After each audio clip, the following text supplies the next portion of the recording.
គឺជាពូជឬស័យសាំងមុនដែលខ្ញុំធ្វើការដឹកជញ្ជូនឲ្យអតិថិជនបាទនៅខាងព្រៃចាក់ខេត្តកំពតបាទហើយផងដែរគឺជាត្រង់ទ្រាយនៃកូនពូជរបស់យើងបាទនៅក្នុងមួយថងហ្នឹងគឺវាមានច្រើនមេឃនៅក្នុងហ្នឹងបាទដោយមានបងប្អូនយើងសួរថាដើមឬស័យសាំងមុនធំហើយហេតុអីបានមេឃពូជវាចេញមកទូចអញ្ចឹងបាទនេះគ្រាន់តែជាមេឃវាទេគ្រាន់តែជាភ្នែកវាណាដែលខ្ញុំយកមកធ្វើពូជក្នុងមួយភ្នែកវាហ្នឹងវាមាន3 4មេឃអីចឹងទៅអញ្ចឹងគឺយើងយកមកទាំងអស់យើងអត់បំបែកទេអញ្ចឹងបងប្អូនយើងដាំទៅវាឃើញស្អាតហើយយើងដាំទៅវាឆាប់ឡើងទំពាំងថ្មីហើយថ្ងៃនេះចេញទៅចំនួន1000ដើមបាទកំពុងក្រុមការងារគាត់កំពុងតែរៀបវារៀង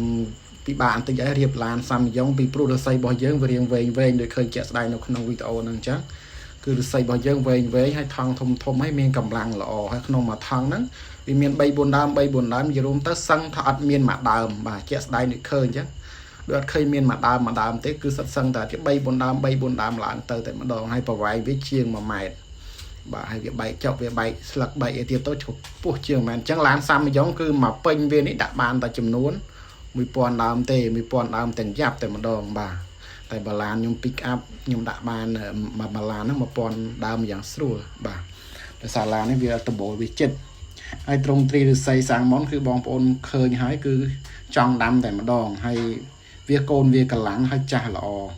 ចឹងសម្រាប់ពុកម៉ែបងប្អូនយើងទាំងអស់គ្នាដែលលោកមានបំណងចង់បានពូជឬស័យសាំងមុនអាចតំណែងបានមកខាងលេខទូរស័ព្ទរបស់ខ្ញុំពីខាងក្រោមវីដេអូនឹងអរគុណ